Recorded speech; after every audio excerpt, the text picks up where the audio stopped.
Eu tava à toa na vida, o meu amor me chamou pra ver os cabanos passar, tocando todo o terror. Eu tava à toa na vida, o meu amor me chamou pra ver os cabanos passar, tocando todo o terror. Euclides da Cunha costumava definir a região amazônica como um local à margem da história. E quando nós estudamos a cabanagem, nós chegamos à conclusão de que o escritor tinha razão. Com um saldo de mais de 30 mil mortos e etnias indígenas inteiras extintas, de longe a revolução da cabanagem é uma das mais importantes de nossa história. Porém, nos livros didáticos ela é muito mal contada. E é justamente por ser uma história mal contada e por inúmeras vezes manipulada que o Tretas do Brasil desse mês falará sobre a cabanagem, uma das mais sangrentas revoltas populares de nosso país. Eu sou Gisele Silva Rumim e convido você para participar dessa conversa que começa logo após a vinheta.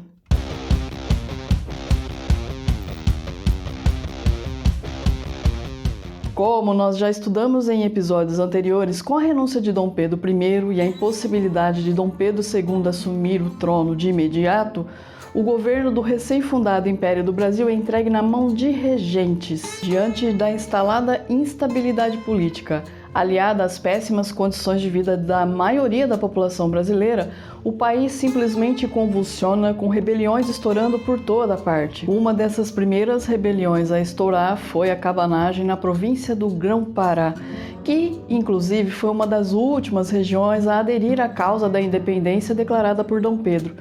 E por quê?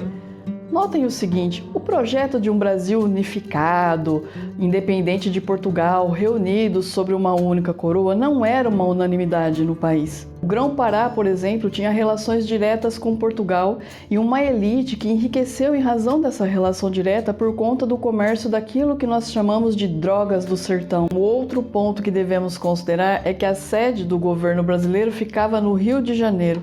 Exatamente. Então todas as decisões políticas eram tomadas na corte carioca, sem participação alguma das outras províncias. No caso do Grão-Pará, tanto a população como boa parte das elites econômicas não se identificavam com o novo governo instaurado.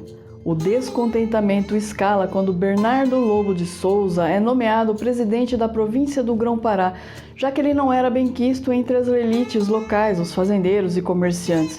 Com tanto descontentamento com a falta de participação política, aliado ao fato de que a maioria da população vive em extrema pobreza, justamente tendo que lutar para sobreviver em péssimas condições, fez com que ineditamente parte das elites locais e povo se unissem e com isso eclodiu a rebelião. O nome cabanagem foi originado em razão da forte participação no levante de ribeirinhos, pessoas que moravam em cabanas na beira dos rios e, em sua maioria, eram pessoas pretas, mestiças e indígenas.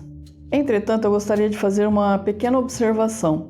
Muito embora tenha ocorrido aí uma aliança inédita entre a elite e população, é preciso entender que as reivindicações desses grupos eram muito diversas. As elites queriam participação política, incluindo aí o poder de nomear o próprio presidente da província. O povo em si queria melhores condições de vida, porque realmente viviam numa pobreza muito extrema. E parte do movimento, inclusive, pregava a separação do Grão-Pará do resto do Brasil. Ou seja, boa parte das pessoas participantes no levante não se entendia com relação às suas reivindicações.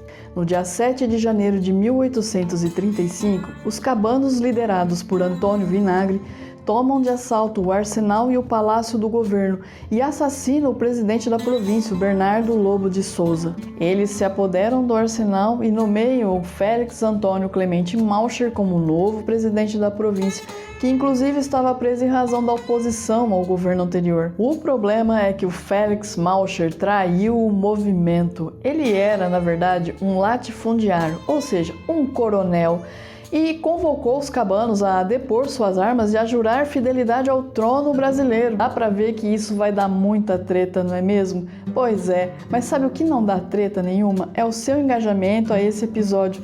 Se estiver nos escutando via podcast, compartilhe nas redes sociais e indique a seus amigos.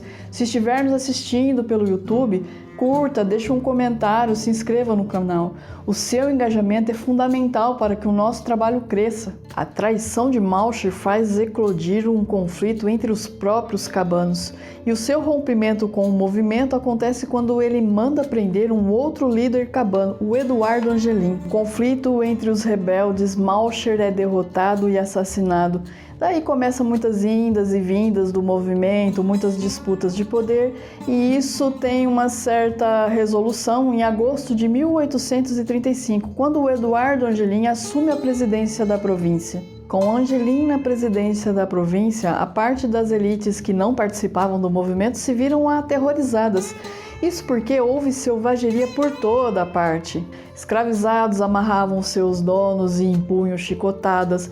Indígenas que haviam sido recrutados para servir à força no exército matavam os seus comandantes, roubavam as fardas e as patentes, mulheres mortas e arrastadas no meio das ruas.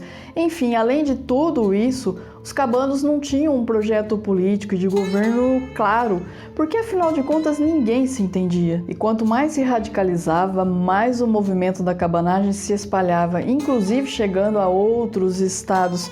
E isso obviamente chamou a atenção da regência do trono brasileiro e exigiu uma resposta à altura. Em fevereiro de 1836, 4 navios de guerra foram enviados para Belém sob o comando do brigadeiro Soares Andréa.